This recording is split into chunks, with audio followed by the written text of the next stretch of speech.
মুহররমের 10 তারিখ বা 10ম দিনটি এটি তাৎপর্যপূর্ণ হওয়ার কারণ হলো এই দিনে আল্লাহ রাব্বুল আলামিন পৃথিবীর ইতিহাসে বহু নবী রাসূলকে অন্যায় এবং বাতিলের বিরুদ্ধে বিজয় দিয়েছেন।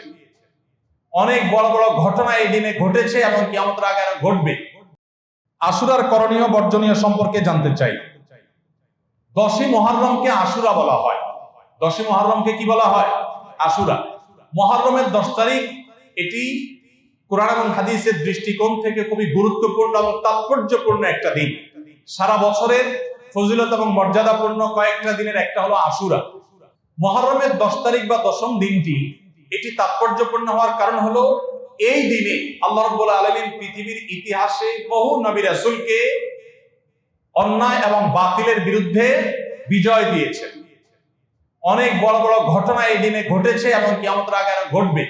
এই দিনের সবচেয়ে বড় ঘটনা যেটি ঘটেছে বা সবচেয়ে বড় আলোচিত ঘটনা হাদিসে সেটি হলো এই দিনে আল্লাহ নবী মূসা আলাইহিস সালামকে আল্লাহ তাআলা ফেরাউনের বাহিনীর বিরুদ্ধে বিজয় দিয়েছেন। মূসা আলাইহিস সালাম এবং ঈমানদারদের বিজয়ের দিন এটি। আশুরার 10 তারিখ বা মুহররমের 10 তারিখ বা আশুরা এটি হলো বিজয়ের দিন মূসা আলাইহিস সালামের এবং বনী ইসরাঈলের। ফেরাউন তাদেরকে ধাওয়া করেছে, আল্লাহ তাআলা তাদের জন্য নীল নদে আল্লাহ তাআলা তাদের জন্য নদীর উপরে রাস্তা করে দিয়েছেন। সেই রাস্তা তারা পার হয়ে গেছেন অলৌকিকভাবে। আর ফেরাউন তার বাহিনী সহ তাদের অনুসরণ করতে গিয়ে মাঝ নদীর দিকে নিমজ্জিত হয়েছে। এখনো ফেরাউনের লাশ মিশরের পিরামিডে আছে। আল্লাহ বলেছেন ওয়াকাযালিকা নুনাজ্জিকা লিবাদানিকা লিতাকুনা লিমান খালফাকা আয়া।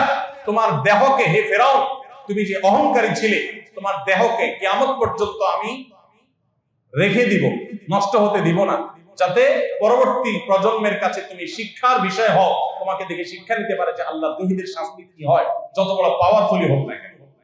তো যাই হোক, সেই আশুরা হলো মুহররমের এই 10 তারিখ। সেই আশুরা, এটার সাথে মূসা আলাইহিস সালামের বিজয় জড়িত, ফেরাউনের পরাজয় জড়িত, হক এবং বাতিলের দ্বন্দ্বের মধ্যে চূড়ান্ত এবং শেষ বিজয় হকের হয়, সেই শিক্ষা আশুরা আমাদেরকে দেয়। আশুরা উপলক্ষে আমাদের করণীয় হলো 2টা রোজা রাখা। সবচেয়ে উত্তম হয় 9 এবং 10 রাখা। কেন উত্তম?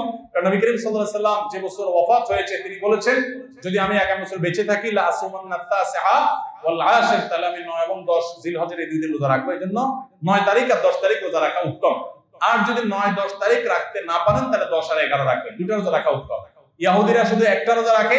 নবী সাল্লাল্লাহু আলাইহি সাল্লাম আমাদের রোজাকে তাদের থেকে স্বতন্ত্র করবার জন্য, তাদের থেকে পৃথক করবার জন্য 2টা রোজা নির্দেশ দিয়েছেন। এজন্য আশা উপলক্ষে 2টা রোজা রাখা সুন্নাত।